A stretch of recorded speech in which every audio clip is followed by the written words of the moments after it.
Statement of Interest of the United States. This is one of many cases alleging that buyer-broker commission rules stem competition and raise prices for home sellers and buyers through artificially inflated real estate broker commissions.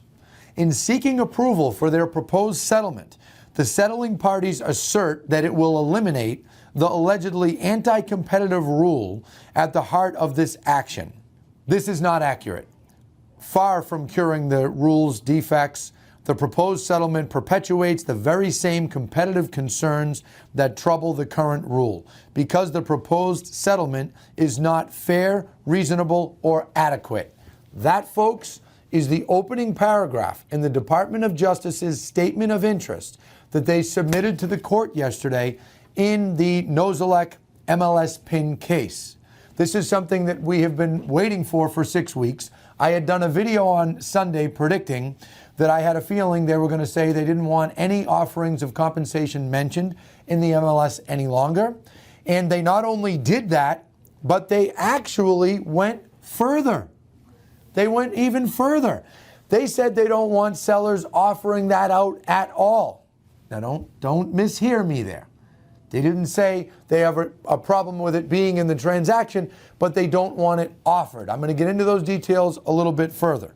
Now, I want to point something out, because yesterday I received about 20 Facebook messages, Instagram, text messages, emails from various realtors saying, did the DOJ rule? Did the DOJ rule? What happened? Is MLS going to change? When's it going to change? I want to remind you of what I said on Sunday, and that was just a brief off-the-cuff video that I did for my son's skiing lesson.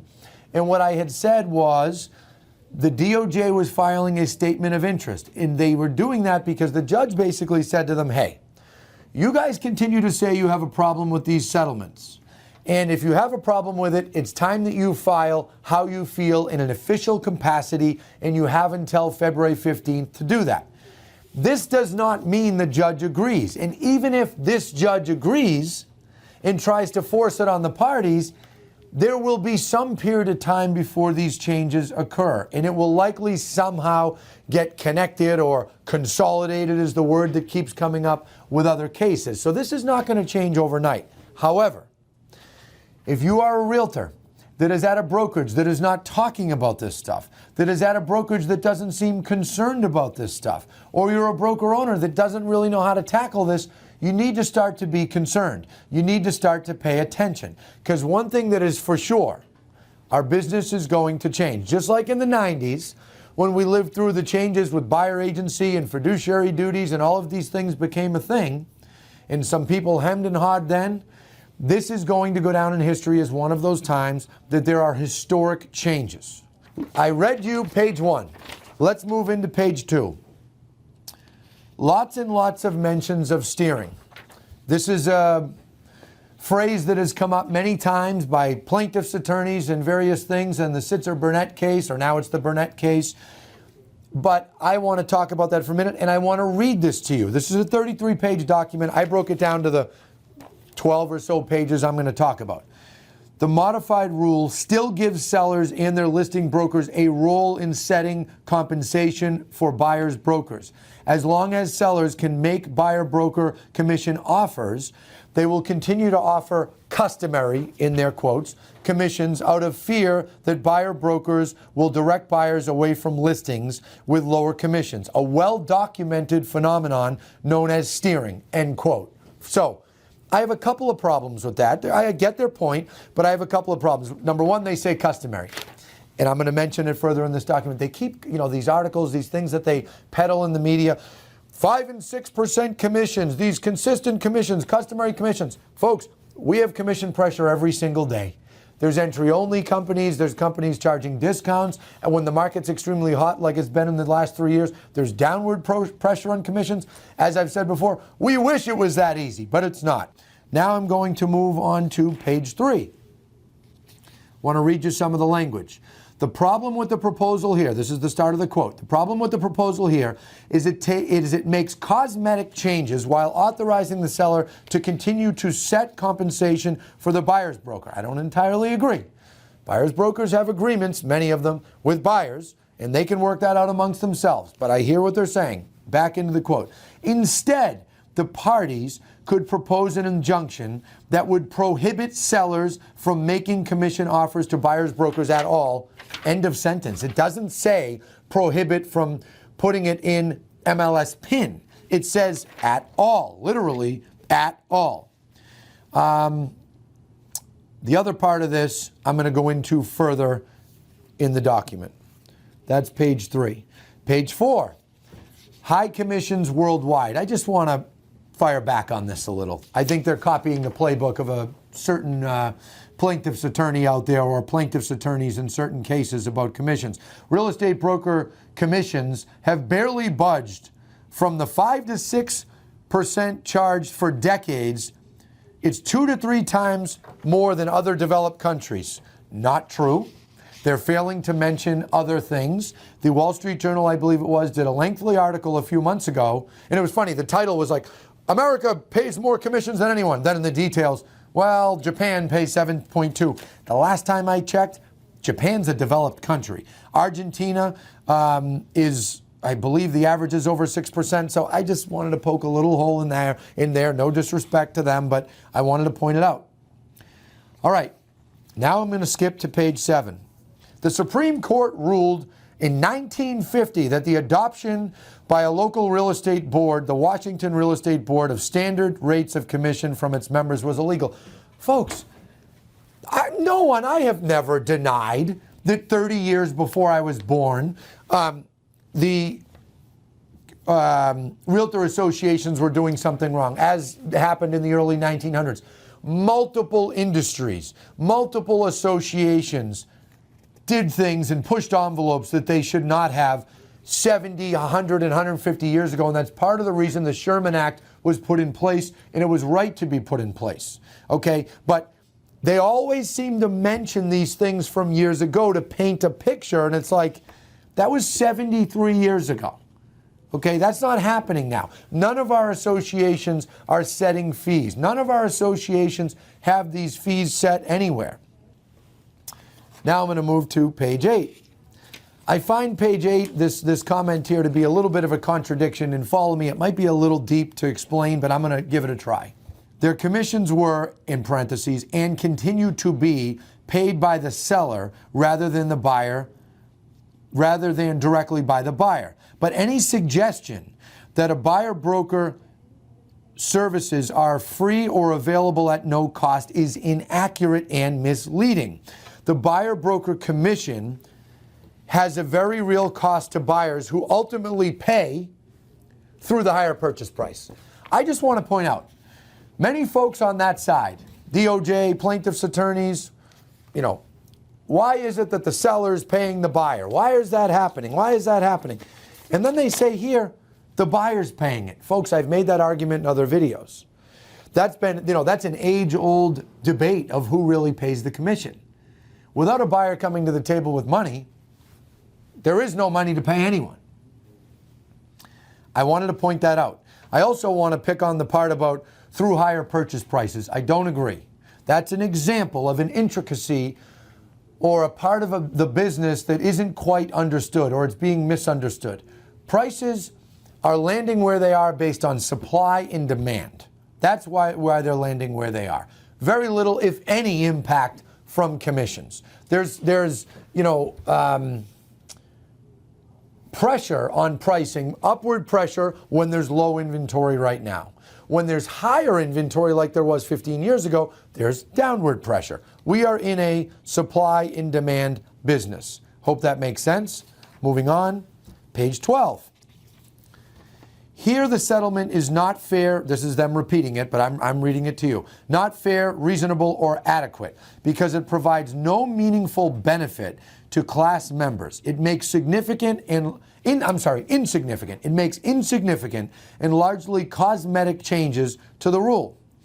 I don't really agree with that. I understand that they may try to say, well, if the interface is changed on the MLSs and there's no mention of buyer compensation being offered, it could still be offered, not in the MLS. I think they're alluding to that, and that's what they mean by cosmetic, and I'm only surmising there. But one of the things that MLSPIN agreed to in the settlement was that real estate brokers, agents, and members of MLSPIN moving forward would provide a disclosure to every seller they meet with, whether it was in the listing agreement around the commission section or in a separate document stating that this commission is negotiable and you do not have to pay monies to a buyer's agent.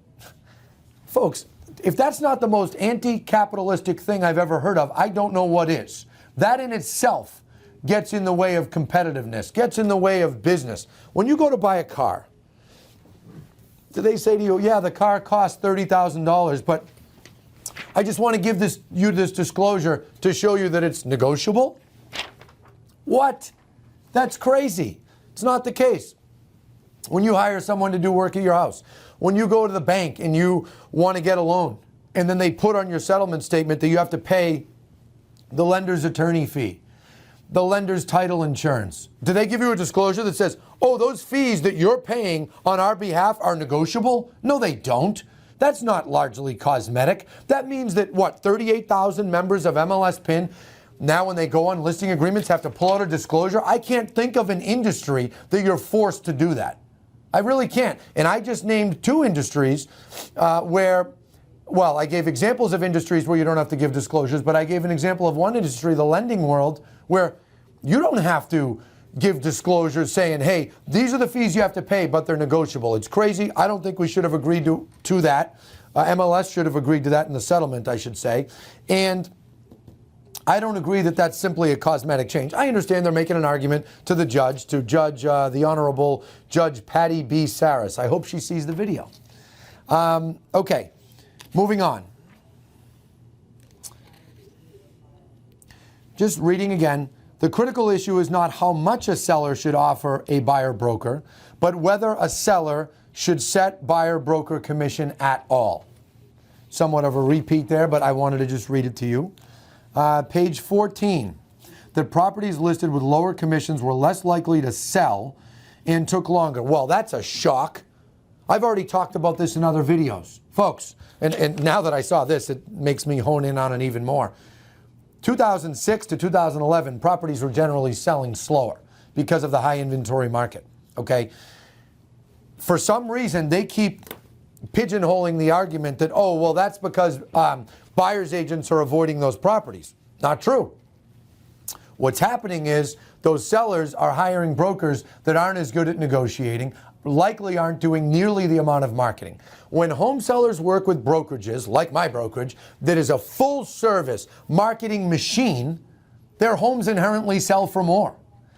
When they work with brokerages that have realtors like ours, okay, real estate agents who are very good at negotiating, have a ton of practice, have a lot of experience, they're inherently going to be able to negotiate more. And remember, that is their fiduciary duty. I'm going to get into that more in a few minutes. That is their fiduciary duty. So, you know, they're doing what they're supposed to, and the others that they're selling for less or taking longer to sell, well, you get what you pay for, right? That's capitalism. Page 15, I thought this was interesting. While it is certainly appropriate for listing brokers to inform their clients of relevant rules, the formal notification requirement does little to alter the status quo. I understand what they're getting at. They're saying it is okay for a listing broker to explain rules or compensation needing to be offered or things like that. And I've mentioned that even recently. Realtors have a fiduciary duty, and that duty is one that is critically important, that they explain how things work in the practical world to their seller. And they also have that fiduciary duty when they're talking to a buyer. When you're working with a client, you have to be transparent, you have to be obedient, right? Think about obedient. Goes back to the steering subject, right? Buyer wants to see a property. You're not going to not show them the property, right? Duty to disclose. So you have to tell the seller things about how best to sell their property for the most money, how to attract the most buyers, right? Those are all things that are necessary. Next, page 20. Prohibit offering in buyer broker. Let me go into here. The settling parties, so this is what they're proposing, okay? An alternative injunction would be better would better serve the class. When they say the class, they remember there's plaintiffs, and then the class is those that were affected over the period of time that is allowed under the statute of limitations. The settling parties could agree to an injunction that prohibits offers of buyer-broker compensation by MLS participants. Notice they didn't say in MLS.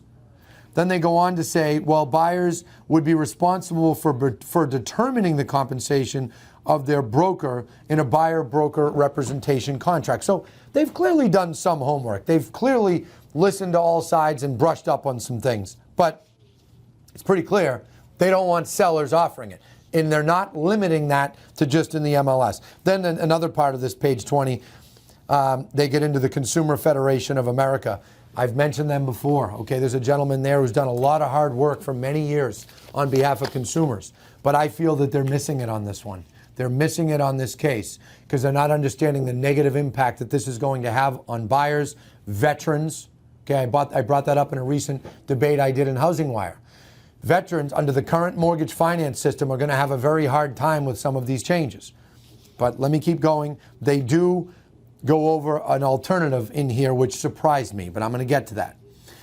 One thing that they do on page 21 is they talk about one way that agents could be compensated is to be paid hourly. Department of Justice, I have a message for you. If that occurs, many, many buyers will be spending substantially more. I heard about a recent study from a very smart real estate friend who said that when a survey was done on many buyers, buyers felt that their buyer's agents spent between 20 and 30 hours on their sale. And when it was actually added up over the whole duration, pre-sale, during sale, etc., it was 200 hours. So you take a professional realtor who knows what they're doing, okay, and you charge hourly, and they start charging for all those hours that the buyers don't see, just like all those hours that a typical attorney charges, when the most attorneys work hourly, not on contingency fees. How many of us, I'm a business owner of many businesses, we receive legal bills every single month. There's hours, geez, I didn't know about that. Geez, they spent 4 hours on that.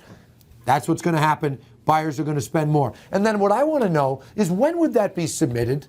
How would that be submitted to be, negotiated into the sale with the seller or paid at closing? Or that's when you're getting into the out-of-pocket area. Wanted to mention that. Now I want to go on to something that I give them some credit for mentioning in here. I think that it was good of them to throw this out there because they're trying to show that they are aware that, I think they're aware, and maybe they've seen my videos. I'm sure there's others who have spoken up to them, but they're aware that, hey, buyers coming out of pocket could be a problem. And I think they are aware of the fact that all of this is very likely going to lead to less buyers being represented by buyers' agents and more buyers running around unrepresented.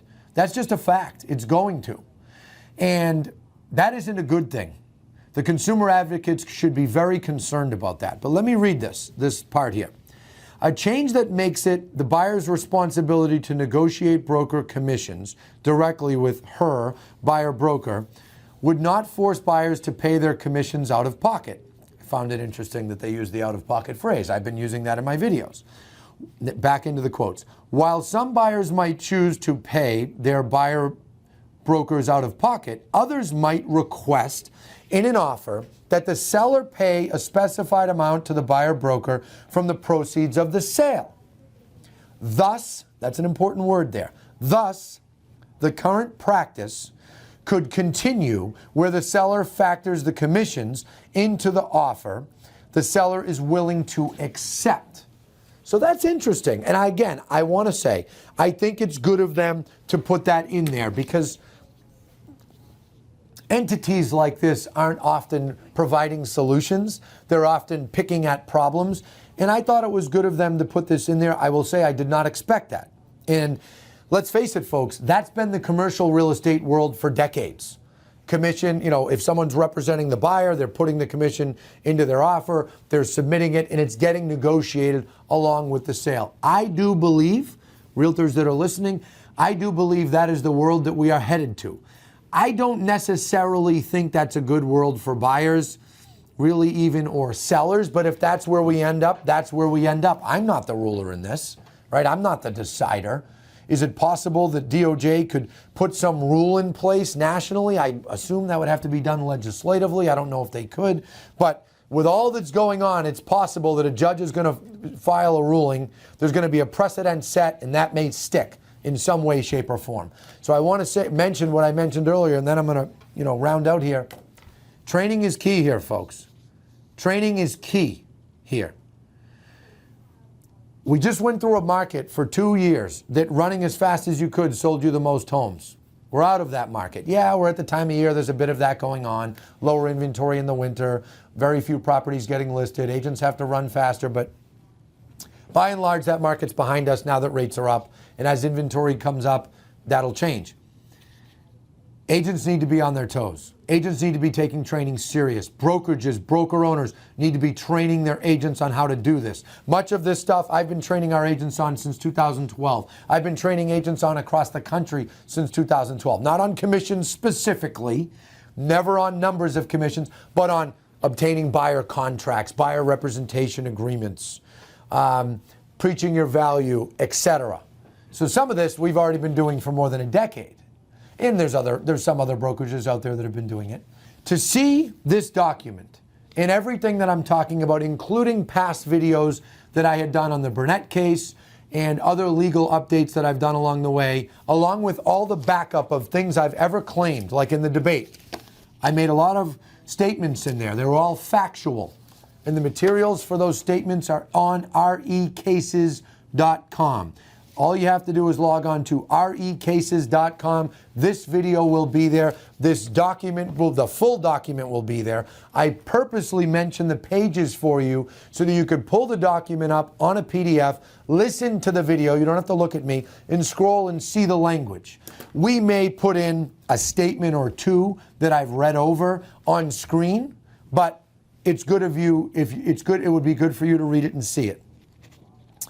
Last thing I want to mention, just want to throw it out there, because I have been very critical of the attorneys involved in these cases.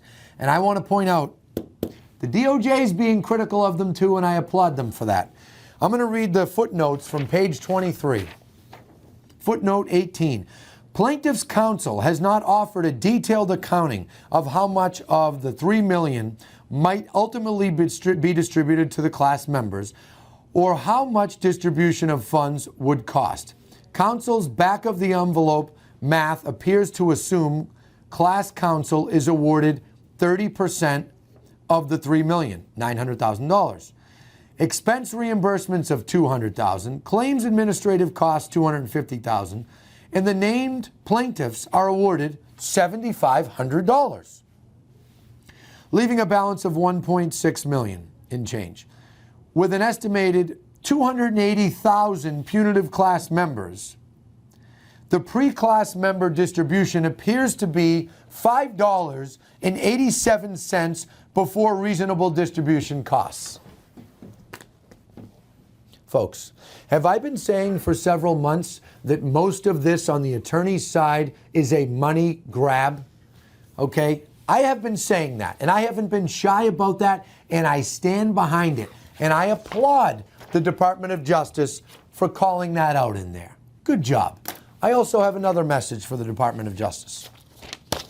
I've never spoken to any of you, but I would be happy to. As I stated in the beginning of the video, I'm uniquely qualified to speak to any of you. In my opinion, I'm uniquely qualified. We sell a lot of homes here. We have over 500 realtors, and I myself have sold over 1,000 properties along on my own and with my team back when I was selling homes every single day. I don't do that any longer. But if there's anything that I could do to help folks at the Department of Justice better see the light on some of the intricacies of our business, I would be happy to do that. Realtor friends, I will be back with another update within a week or two. Stay tuned to Crush It in Real Estate on all channels. And for little updates that I put out here and there, follow me on Instagram, where I put out mini thoughts here and there, at AJ Lamacchia. Thank you.